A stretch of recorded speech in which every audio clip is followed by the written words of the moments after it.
Alright, sweet package from Warrior.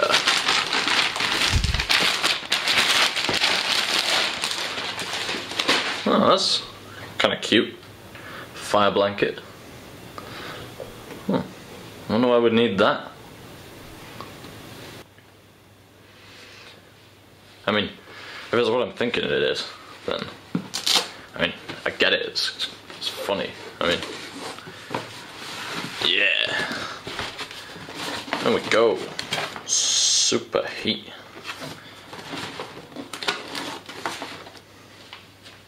Alrighty, so let's open these up. Bloody hell.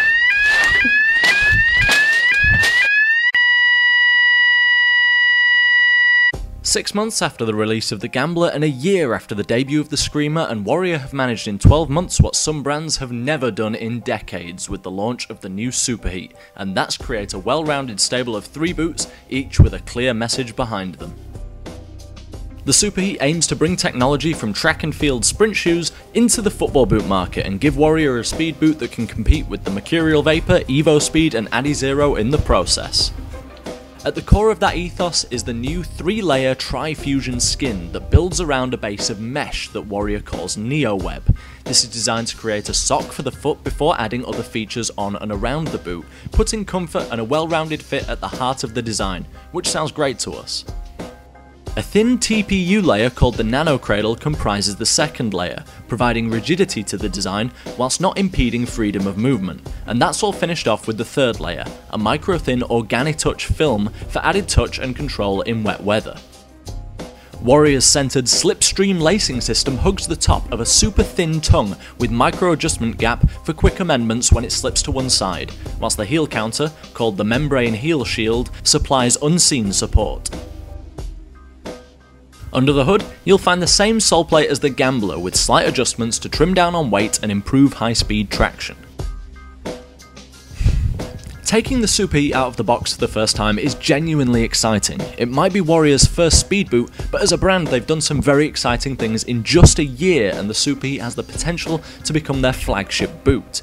As with other Warrior boots, the addition of a boot bag is a welcome plus, even if we did nearly burn a hole in ours trying to film the intro.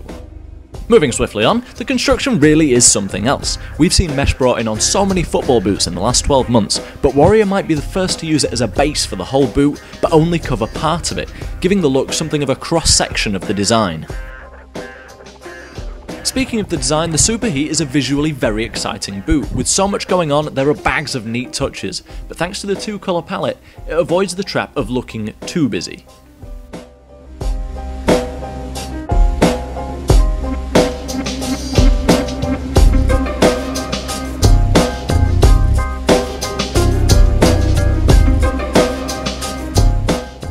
The mesh throughout the boot is used masterfully by Warrior in the midfoot and heel. The boot is soft and completely scrunchable where it needs to be, like along the collar, but the heel counter is firm and uncompromising to add stability and protection. Going towards the front of the boot is where the Nano Cradle kicks in. Whilst the middle of the boot can almost be rolled and folded in on itself, the front of the boot holds its shape much more, while still having a nice gel-like suppleness to it that adds more stability than if the boot was just entirely mesh.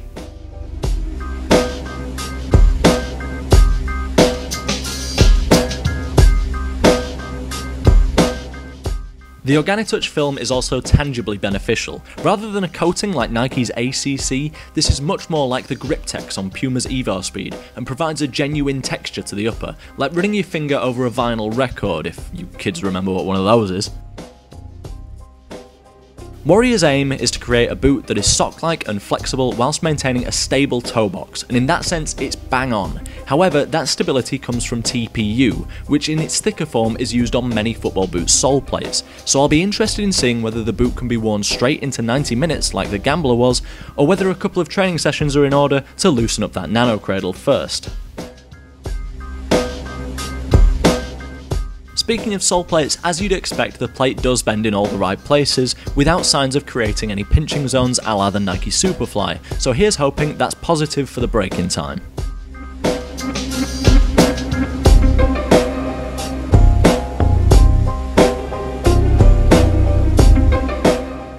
As promised, the tongue is micro thin, probably the thinnest I've ever seen on a boot, and I'm hoping that translates into a very true sensation when striking the ball and allows for a very snug fit with those laces.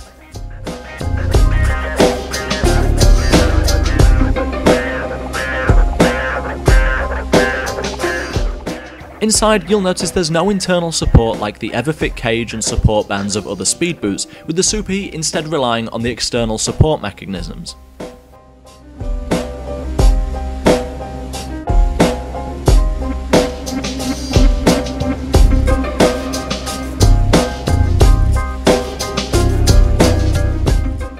As you can see, the sock liner is no frills, with pre-grooved support channels to ease break-in. That said, it is very thin, so Warrior are really relying on those multiple studs on the War Deck sole plate to distribute pressure and keep comfort on the up.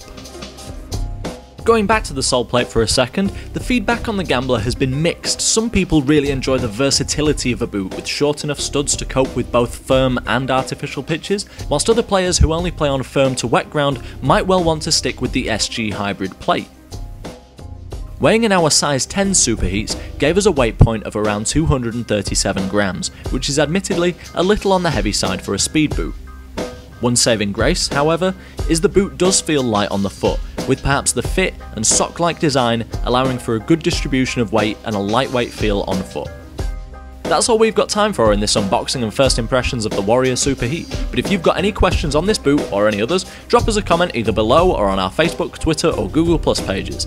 If you're keen to see how the Superheat holds up, keep an eye on Footy-Boots.com for our full review coming soon.